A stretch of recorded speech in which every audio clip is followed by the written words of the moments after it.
This week on Unapologetic Uplift. Well, first off, always be your own advocate. I don't care what anyone says, you know your body. And if you feel something, keep pushing for the right answers. I have witnessed you push through. Is that word grit behind you? It's your ability, no matter what's coming at you. And I've seen you get down. I've seen you sad. I've seen you frustrated. I've seen you angry. I've seen all of it. But it never stops you from showing up on those lives and moving your body and encouraging other people to move their body so that they also can take their power and their health back. I want you to feel capable. You may not be as capable as somebody out there, but you can be as capable as you can be right now. I have the mindset of like, I'm going to show you. So don't tell me what I'm not going to do. The sky is the limit, no matter where you are or what you're doing in life. Don't let anybody shut you down. You can do anything. Anything is possible. I can't express enough how really that is a superpower to not complain when you have daily, moment to moment pain in your body and discomfort. I refuse. I refuse to not be mobile. That's not where we're going here. All of us go through something. I don't care who you are, someone at some point has gone through some grieving process. And I say we all go through it, whether it's the death of a person or the death of something that you have had in your life. It is removed, right? So when you go through that, you go through those processes and you either let it pull you back or you let it push you to be better. I'll never apologize for how hard I push, or the fact that I am not always mobile. I think people need to know that when you have any situation that kind of limits you, don't apologize for that. Own up to it.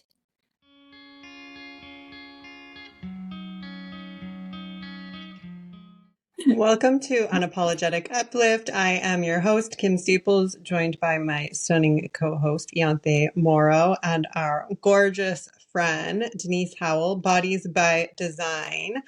Welcome, Denise. Hey, how's it going? Good. We are thrilled to have you with us today, mostly just so we can hang out with you because we love you. I was really glad that y'all asked me to do it. I know that y'all have asked me several times, and as I've been building everything, it's been really hectic, so I'm glad I got the chance to finally get in here. Yeah. So Us for too. people that don't know who you are, why would your life be hectic, Denise? What is going on? Oh. What do you do? What is happening? What is this behind you? This word grit with 2 T's. Wherever you want to start, take it away. Yeah, so I created Bodies by Design. It's a fitness label. I started into fitness back in, I want to say 2014. It started way before that, but in 2014, I got into the fitness phase because I have dealt with physical limitations since 2007. Barely able to walk. I shattered my ankle rarely, and it just put me into a whirlwind of different situations with my lower body. And then in 2014, I found out that I have a rare disease. And so that just kind of added to it. So now we know that I have it in both legs. And in 2014, when I found that out, the doctors were like, oh, you're never going to be able to walk the same again and things like that. And I have the mindset of like, I'm going to show you. So don't tell me what I'm not going to do. And so I literally I did the online school to become a fitness trainer. And it wasn't to be this big thing. It was just to learn things that I could do to help my body. And so I went from that to I moved online after several surgeries, and up to now I had an ankle replacement in 2023. And after my ankle replacement, things just kind of, I want to say they took a roller coaster dip. I don't like to say that it was bad, but after my total ankle replacement, we found out that the same disease is now in my ankle. So I have it in my left ankle and my right knee now. And I wasn't comfortable staying in person with people because as a trainer, you're supposed to help people. You're supposed to be able to take care of them. You're supposed to be able to be there like if they fall or if anything like that. Well, I didn't feel like I could do that anymore. So I said, I still want to help people so much. I just want people to feel strong. I want them to know that they can be strong no matter where they are. And so I moved online and I've ventured out. You guys have helped me so much in that. I mean, just the two of you in certain ways on your own, you've helped me and given me the inspiration to keep pushing and know that I can help more people. And so from doing the trading online, I decided to start my own podcast, The Grit of the Matter. And there is a whole acronym with that. But now I'm doing that too. So I do fitness lives 5 days a week. I do the Grit of the Matter podcast where I interview people. I do my own solos and things like that, just telling people the story and letting people know that resilience comes in very different forms for everybody. So you might stump your toe, and that's your most resilient thing that you've pushed through. Or you could have battled something that I've been battling for most of my life, and you're still pushing through. So we all have those resilient story, no matter what it is. It could be your thing. So long story, but that's why I'm so busy right now. Wow. Yeah. And I also don't want to minimize because while we all are resilient and have our things that we overcome, what you continue to push through and show up regardless of having to deal with is absolutely mind blowing. So I know as the person that's doing it, it's easy to be like, well, we all have these things that we go through, but holy shit, Denise, let's just take a moment to celebrate you and all that you do and the fact that nothing holds you back or can take this woman down. Yeah. And you're also a mom, and I've witnessed you caring so much for your children. You'll drop everything. If you have a child in need, you drop it. You're right there with them, but you're not dropping what you need to do for your own self-care either. Your ability to push through, like you said, push through. And in some ways I'm just going to say out loud, like I sometimes have a negative connotation about pushing through because in a way, it's not necessarily honoring sometimes what we need, especially as women and moms, because all of us here today, the three of us, we're all moms and we're all women and we're all very busy. And so that push through, sometimes it means that we leave our own self-care behind, that we're to push through is like, can become this thing. It's like this, I'm going to push through. You don't do it that way. I want to point that out because it can be negative, and you don't do it that way, Denise. What I've witnessed you doing, because we have the benefit having you on this podcast. So because we're friends, we know you. So I can say this. I have witnessed your kind of push through is that word grit behind you. It's your ability, no matter what's coming at you. And I've seen you get down. I've seen you sad. I've seen you frustrated. I've seen you angry. I've seen all of it. But it never stops you from showing up on those lives and moving your body and encouraging other people to move their body so that they also can take their power and their health back. I personally have been your client where you got me onto you. I have with 2 slip discs in my lower back, have reoccurring issues. I got into this really frustrated place, and I'll never forget you just making it feel to me like I can absolutely get my strength back. I can recognize my body again. And you gave me a really specific set of exercises and you encouraged me to do it. And then you would show up with me and hold my hand through it all virtually. So you're very special in many ways in the way that you, which is my favorite thing, you are a living, walking, breathing example of what you teach. That's rare, Denise. And doing so in such a way that it honors, like Yante said, honors your body and you're not abandoning yourself. Because Yante did bring up a good point that some people push themselves to the point of burnout and further. And we have witnessed you take care of yourself. So this is a great question that I think people would have looking at you as somebody that could very easily say, I have this limitation, I have that limitation, I can't work out. And you could say, I'm listening to my body because I'm in pain. So how does somebody know if they should still continue to push through when they're going through something like you're going through, or when it's time to just actually scale it back and rest? Well, I think, okay, this is going to go from a trainer standpoint because as trainers, we tell you, listen to your body. If you have sharp pains or anything like that, that's when you probably should back away, right? On a personal level, I'm in pain all the time. My sharp pains could be totally different. I know I've spoken with my doctor. That's the first thing I would tell you is talk to your doctor before you start anything. If you Hmm. are ready to start a program of any sort, make sure that if you're recovering from an injury or something like that, that your doctor has said, okay, you can't hurt anything at this point, right? That your normal stuff is back. So that is what I would tell people. But listening to your body is like if you have a sharp pain or something more than just a little bit of a burn, because when you exercise, your muscles are going to burn, right? That's what they're Hmm. supposed to do as you work them and as they get fatigued and thing like that. So if you have sharp pains, that's when you should stop and possibly modify. And if they don't get any better when you modify, maybe that's not the right exercise. Maybe that's where we should find something different for you to do because there's so many exercises out there that you can do to resemble the one that you might be doing already that is not working Yeah. so well for your body. Yeah, that's great advice. I totally agree. And it's so true. There are some exercises that are really popular, and people are like, oh, I want to do this to build my butt, like hip thrusts, for example. Mm-hmm. And not everybody can do hip thrusts. And they might be like, oh, I'm going to push myself. And they could end up severely hurting themselves if it is not meant for them and if they have specific injuries or whatever the case may be. So I think that is phenomenal advice that everybody should listen to. And also, like, pains that you don't have on a regular basis that just come up during doing an exercise. When you're living with pain, you learn to recognize that, right? So it's like, I know this isn't Yeah. from the actual exercise, this is from the underlying pain already. Yeah.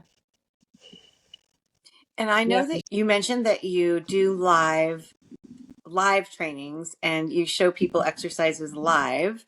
Yeah.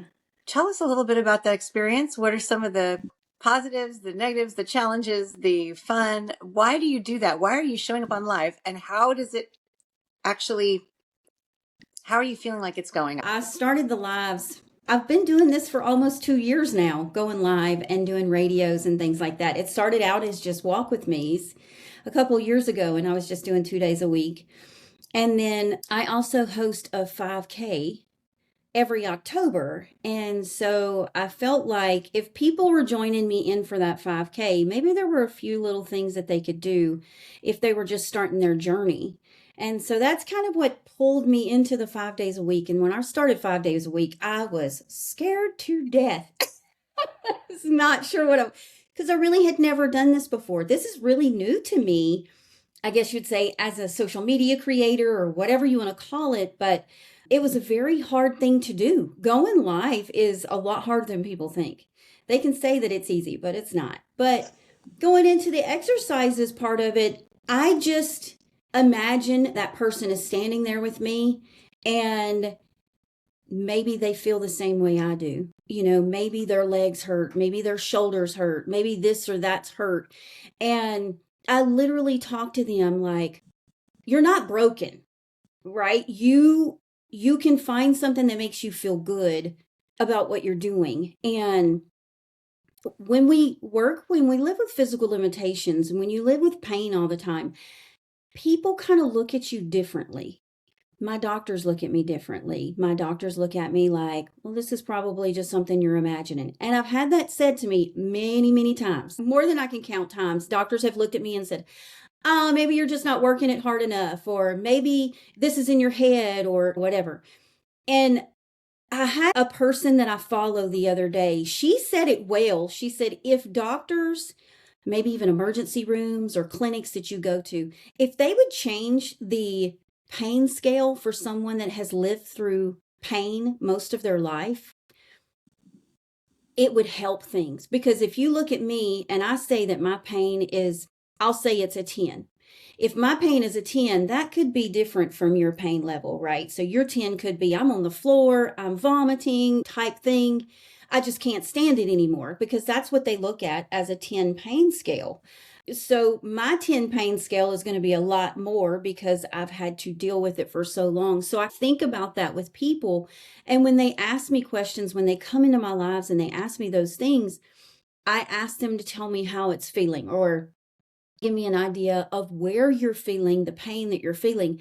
And I'm a hands-on kind of person. So when they ask me a question, I literally do the exercise right there and I feel and I try to pay attention to where they say they're feeling it. So it helps me guide them a little bit because I am that hands-on kind of person. And I feel like what I've been through in my life, it just makes me better at what I do.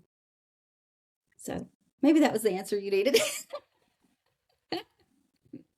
No, that was beautiful. And it brought up doctors. I don't know, Kim, if you wanted to say something first about the lives. First of all, I'll just say it's obvious to me how much joy you get from being able to help people. And so the fact that you can have a platform where you can show up live and then people that need your help are able to receive it and you're able to give it, it's just a beautiful thing. And I've witnessed that for you. And that's a lot to show up 5 days a week live. Like that really is a huge commitment. Not one that I would be prepared to make. I'm just honoring you in that too, because that's massive to show up 5 days a week like that. And I actually was also thinking of where you were talking about being gaslit by doctors and how you're told, like they're telling you that it's in your head or whatever. I was just reading something. Now I can't remember what you call the person that performs autopsies on bodies, but this is what the person did. And they were saying that they were doing an autopsy on somebody and they were looking at all of the medical files and it was saying anxiety, medical anxiety, basically like saying that this person would come in and complain about all of this pain all the time. And they essentially were saying that it was all in her head. She was in her 40s, this woman that had passed away.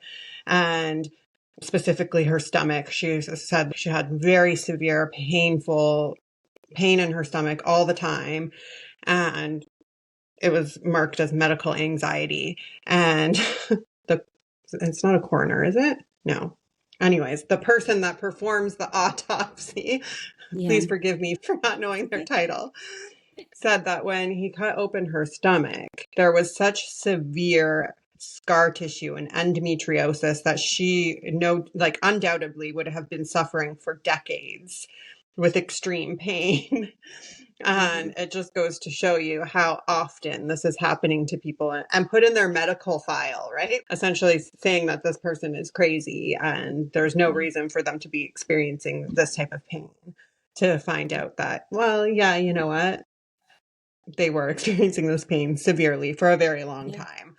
Right. And it just drives me crazy how a doctor has the audacity to look at somebody and say, it's all in your head. There's no way you could possibly be feeling that because it's your body and you are the one living in it and experiencing it. And that should never be minimized or brushed off as nothing. So also just seeing you in that, because I have also experienced medical gaslighting, and it can really do a number on your psyche and your mental health. And so there's that whole side of all of that too, that I just want to say you inspire me so much.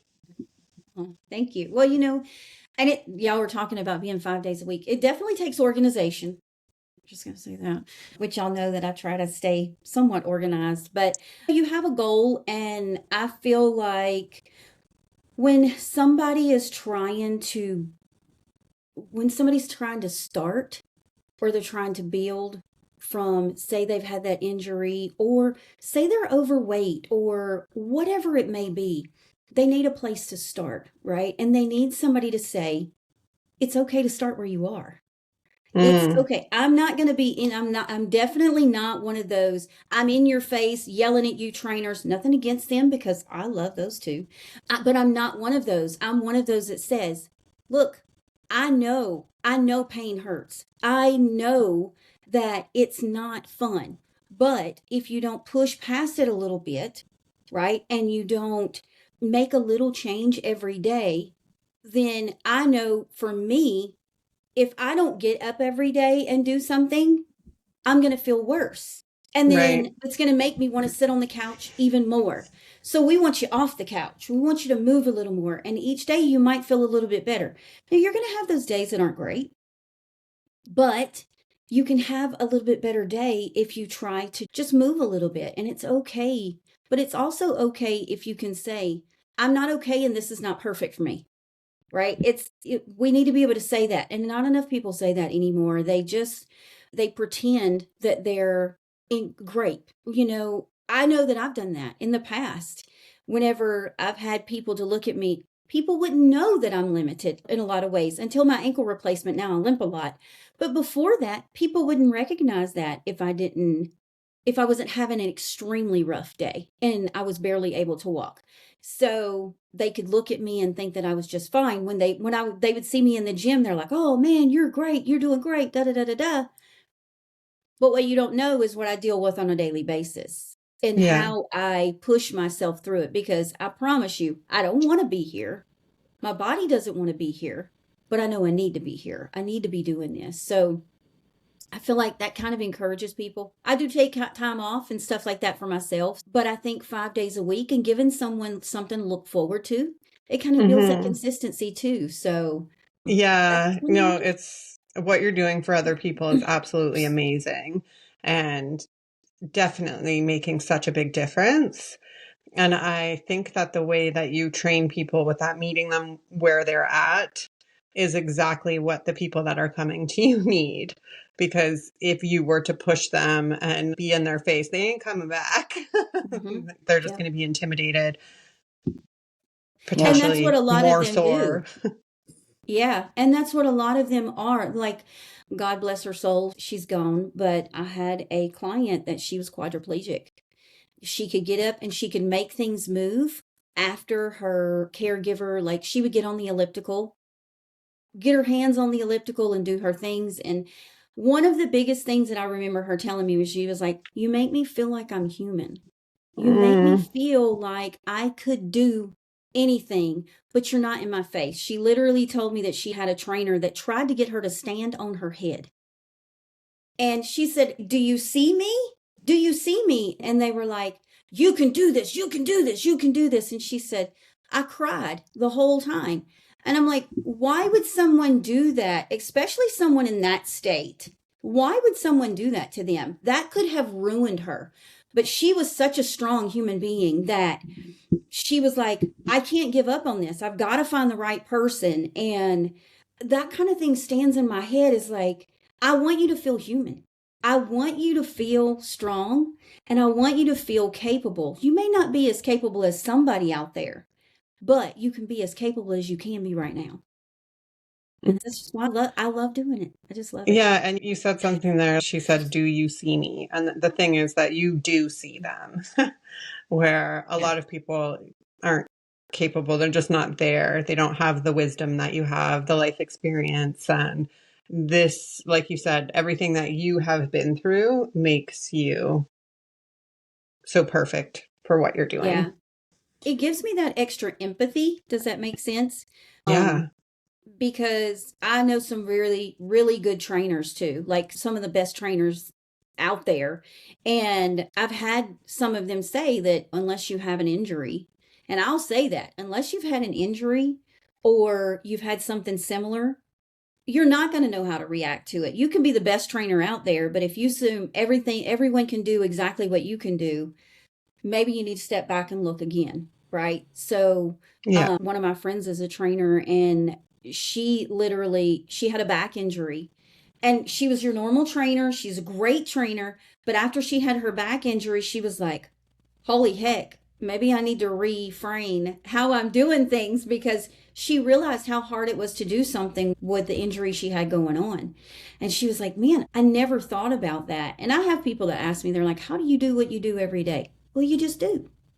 You just do. You just have to do it.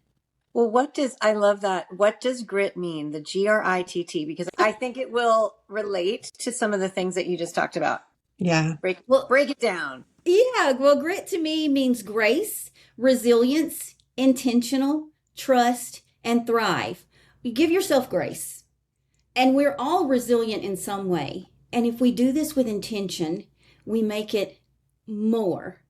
And then we trust ourselves to do what we can for our best of us. And then we thrive every day. And that could just be one step forward is your thrive. And that's just the way I feel about it.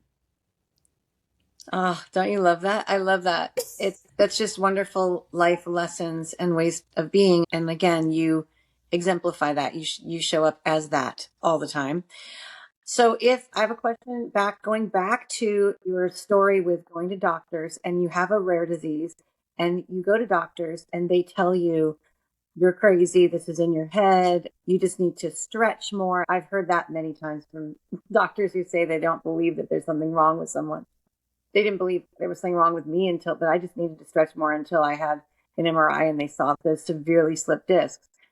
So I've been there. But what do you say to someone who's listening, who's gone to a doctor with complaints and they're met with that same kind of arrogance, that kind of brush off?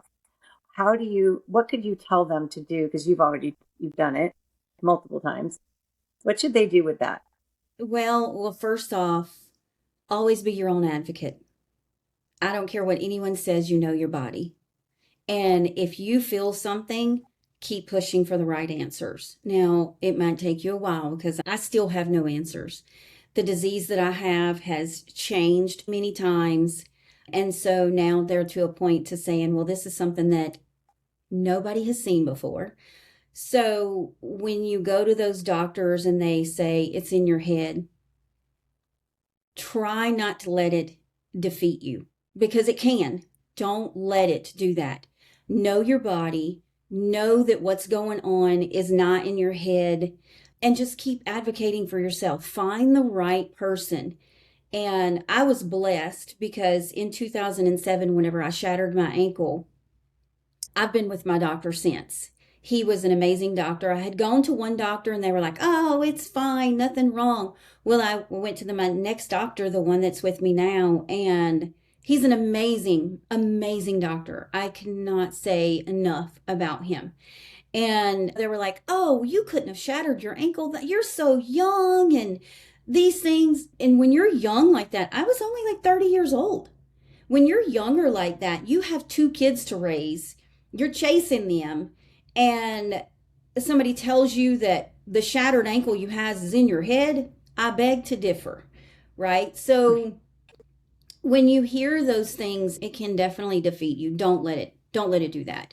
Find your support groups, find your people that tell you keep going. Don't give up on what you know could be a possibility of what's going on. And I know that's easier said than done. It really is. It is so much easier said than done, but I've been there. I've had a lot of them to look at me and tell me it was in my head. So just don't give up. Don't give up. Do you do a lot of research on your own too? Are you that kind of person or do you? Yeah. I do. I am definitely a researcher. When my ankle first shattered, we didn't think it had anything to do with my disease. Nothing. Nothing. And then 7 years later, when I messed up my knee, I grapple. If you don't know what that is, jiu-jitsu, grappling, it's ground game. So I'm a very physical person. So my kids and my husband and I, we always trained Brazilian jiu-jitsu, and we were just doing a basic move. And he just glided over me. It's almost like wrestling. It's a lot of ground stuff. And so he grazed my knee. And when he did, it popped my kneecap out and then back in. And we thought it was just a simple injury. But when he went for surgery, he saw that this rare whatever it was, we thought it was one thing. And then I started researching it and looking into it. The only problem was every time he goes in for surgery, and I have to have a lot of them. I've been having surgery since 2007. Just going to go ahead and tell you guys that. Every surgery since 2014 in my knee, it looks different every time. I've had benign tumors. I've had scar tissue masses. I've had all sorts of things. In 2016, they literally had to pull a mass the size of a golf ball from underneath my kneecap. They had to move my kneecap, like literal surgery, pull my kneecap out, scrape it out, all the things. And So it's just that kind of thing. And yes, I definitely do my research, because when it moved to my ankle after my replacement, it's not supposed to do that. So now it's considered just a rare genetic mutation that nobody knows what it is. Because now it's in my left ankle, my right knee, and I broke my hands in December. I broke my fingers, or I injured my fingers in December, and it's moved to my hands. And you're smiling and you're here and you're giving all of this great information and help and support to other people. So again, yeah, you're just this beautiful example. What do your kids think of everything that's going on? I've never even asked you this, but I'm curious, like, how do they relate to all that you are managing with your body? I just don't let them see me stop. My son and daughter have both told me that I'm one of the strongest people they know. I don't really think that, I just think I'm your normal person that could be living with stuff. But I hope that what it has taught my children is, don't let anything stop you. The sky is the limit, no matter where you are or what you're doing in life. Don't let anybody shut you down. You can do anything. Anything is possible. That's Yeah, I all I think want to know. you lead by example with that, no doubt about it. And how about for your partner? I know you're married. So what is that like? How has that been? I'm just curious what that's like. Yeah, well, I'm telling you, he's definitely a godsend, because he's been with me. We've been together for almost 30 years. Actually, in April will be 30 years. And I wouldn't know how to do this without him. He's always got my back. He's always there on my worst days. And he's like, we got this. We can do this. And I'm going to go ahead and say this, because people ask me this all the time. They're like, well, what does he tell you when you're in pain? He can see my pain. Very few people do I let on to see my pain, but he can see it. He's like, man, I feel it. I understand it. But you have those people, and I'm going to say this for anybody that's dealing with that, and you have a partner that says, I understand. They do. They see what you're going through. They may not feel the pain that you're going through, but they can see what it's doing to your body. And when that partner says, I understand, or I would take it if I could, they do that out of love. They do that because they want you to know that they don't want you to be going through that. But he's 100% my rock in this, because if he wasn't there at the end of the day, I don't know. I don't know if I would be as strong as I am, because he's always telling me how strong he feels like I am. Oh, so that's so beautiful. And you brought up something I think what you were talking about is there's sort of a trend that I've noticed where people will have this default to say, if you say, oh, I totally understand, I get that. Like, no, you don't, because you're not in my body and you don't. It's like, well, actually, you bring up a really good point. When you're with someone and you're aligned, their empathy absolutely can cross that barrier, and they don't have to have your pain and be in your body to be able to have true empathy and say, I do understand. I love that you brought that up, because I do see that that's discounted a lot right now. And I think that is sad, because empathy doesn't mean we have to experience every single thing that the other person is experiencing in order to feel compassion and feel like we really understand that that person is suffering. Of course, we understand they're suffering if we're sensitive and we're watching and we're paying attention. Mm-hmm. So I love that you have that from your husband. That's beautiful. And 30 years is massive. We could do a whole episode, ladies, on relationships, long-term relationships, how we manage them, how we navigate them, how we keep in them, why we keep in them.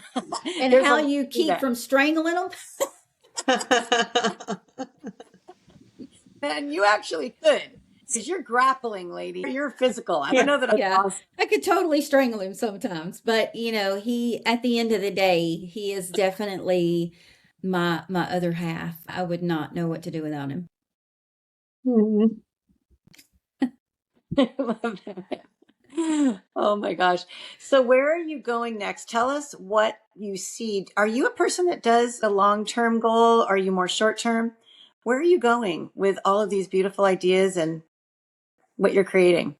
Gosh, I've never really been one to look 10 years down the road. I'm just not one of those to do that, because I want to live day to day. I know that I've had doctors to tell me that with what I have, because it's so rare and they don't understand what's going on. Every time they go in, it's eating something else. And so I just want to I want to live doing the things that I love doing day to day and enjoy it every day. I soak up every minute that I can. And I could not be doing this tomorrow. I could have something happen that I have to go to the doctor. And I've had it happen. I've had been fine one day, and then the next morning I get up and I can't walk and I have to go into a surgery and they have to go cutting on me, literally. So I just want to take it a day at a time. I know I love my mindful movements. That's what I do 5 days a week because it helps people. I think it brings in a community and opens up that emotional love there of someone that might not be 100%. And they need that connection. So do I know where that's going in 5 years? Absolutely not. The grit of the matter, I have some goals. I have people that I want to come into my show that have actually inspired me to do different things and keep pushing and things like that. So there are goals in that matter, but as in time wise, no, I don't really, I just take it a day at a time. Mm. I think that's super wise. And it's part of why you're such a great example, because you're doing it, you're in it, you're in life, and I want everyone to know, if you're just meeting Denise for the first time, we've known you for, I don't know how long, because I'm terrible with time, but A few it's over, years. yeah, like 3 years Yeah, or it has something been a like few that. years. But you're one of those people, it's so easy to be around. I feel like I've known you longer, and it doesn't matter how long, but you really do. When you do your 5K, the thing that was shocking, that was amazing to me, I was there with you the first time you did the 5K, and you had the idea and the goal. I didn't realize how hard that was for your body, you physically, to walk, because you walk it, you don't run. You walk a 5K, but you have this, your ankle really doesn't support you all the time in the way that, like your gait, right? You definitely have a limp. I had never seen that before until I saw that. And you just never complain. I think one of the most beautiful takeaways, if anyone listening, if you want to take something away that I've learned from Denise, is watching her manage not even being able to walk in a steady way without discomfort, and never complaining about it. Yeah. That's a choice, and that's strong, and that's so empowering. And regardless of what you're showing us to do in exercises, the fact that you are limping along, not complaining, and being strong in your body and utilizing any part of your body that is working at full capacity, you're going to just work that. And then the ankle's going to come along for the ride. And you show us that. I Totally. can't express enough how really that is a superpower, to not complain when you have daily, moment to moment pain in your body and discomfort. It's Yeah. remarkable. Yeah, it really is. I think a lot of people should take notes on that. Truly, like the amount of times that I can hear myself saying to my kids, complaining isn't going to benefit you in any way. It's never going to make you feel better. It's never going to do anything positive, but it is this tendency that we have as humans to complain when there's something wrong. I also want to say, the way that you take care of yourself, it has to in some way be making this rare disease not progress as rapidly. And that is another thing that I really want people to take away from it, because even when we have injuries or disease, we don't give up and throw the towel in at that point. It is critical to up the self-care and start really doing things to build our strength and take care of ourselves. And ultimately will allow us to have better quality of life, live longer. And it is like, again, Denise, you just inspire me so much in all the ways. But this is something that is so inspiring, because a lot of people, when they have these health issues, that not in your case, but in many cases, which are a result of the lack of care and just abusing their bodies and doing whatever. And then they start getting these health issues and they kind of throw the towel in and they're like, well, I've got this and I've got that. So what's the point? And then you just see their health spiral and watch them deteriorate very quickly. So you are this living example of, yes, but I can still have a meaningful life. I can still make the most of the situation. And I can, in some ways at least, manage this and make sure that it's not rapidly taking over my whole entire life and deteriorating me at this crazy fast speed. Yeah, that was actually my first thought whenever they told me about my disease. So I went into surgery and it was supposed to be, they thought I had torn my meniscus. And so they were just going to go in and do a clean out. He was just going to shave my meniscus to kind of fix it or whatever. And when he came out, he was like, there was something. I've never seen it before in person. And it was just tumors. And my synovium was just horribly inflamed and all of the things. And so that was where the thought of the disease that I have came in. And he told me the name of it, and I instantly started researching. And it was at that point, only 1 in every 1.7 million people have it. And I was like, okay. And it eats into like all the tissue around you. So once it starts doing that, it just eats.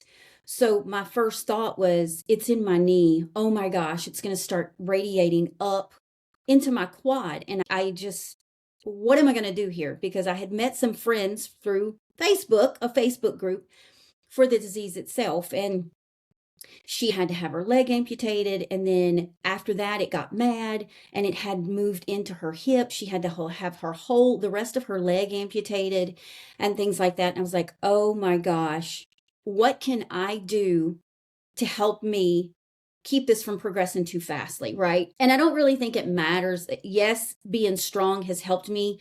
It's helped me move. It's helped me recover after my surgeries and things like that, just that much better.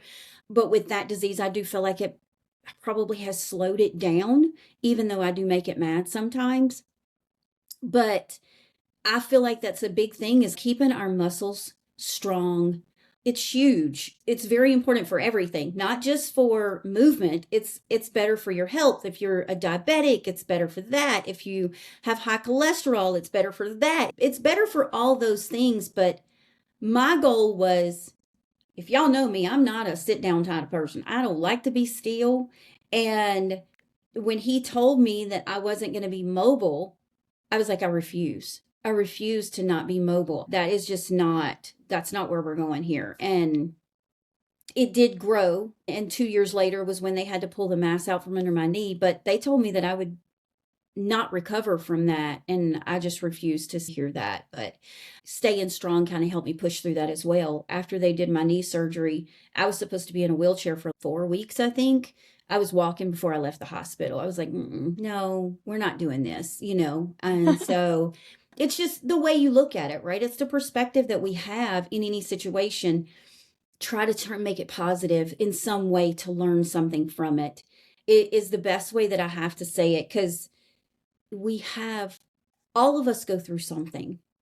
I don't care who you are. Someone at some point has gone through some grieving process. And I say we all go through it, whether it's the death of a person or the death of something that you have had in your life. It is removed, right?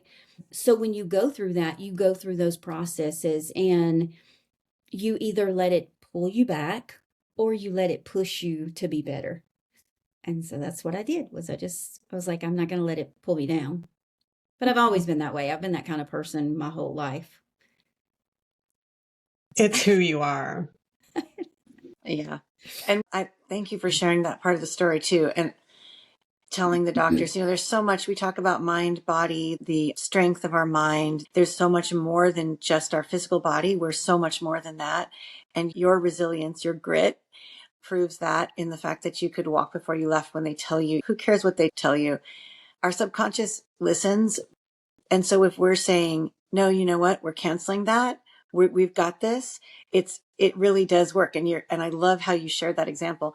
So the way we usually, have our guests do is there's one question that we always ask our guests, and you might have heard it before, but it is, what is one thing, Denise, that you will never apologize for? I'll never apologize for how hard I push, or the fact that I am not always mobile. I think people need to know that when you have any situation that kind of limits you, don't apologize for that. Own up to it. I did that for a long time. Not that I tried to hide it, but I felt like there was a certain point in my life where I felt like my limitations made me weaker in the sense of someone else. If someone was seeing me, it doesn't. So never apologize for that.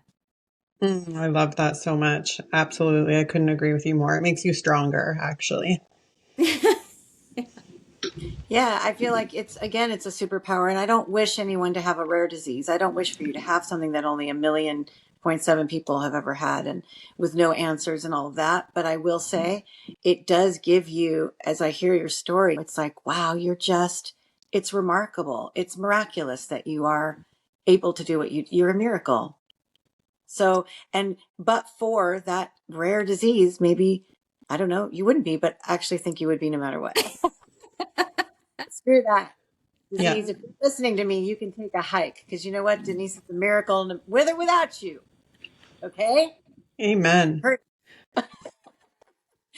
But yeah, thank you so much for sitting with us in Unapologetic Uplift and sharing all of these things that you're doing and letting our audience know who you are. This is Denise. How do they find you? How do they work with you? How do they find your lives?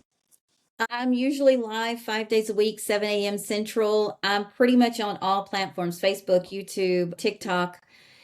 And there's a couple other I can't even remember right now, but 7 a.m. Central everywhere. So I go live on 5 platforms at one time. So I'm just right there. I want it recorded so you can watch replays on Facebook and YouTube. And it's Bodies by Design Denise.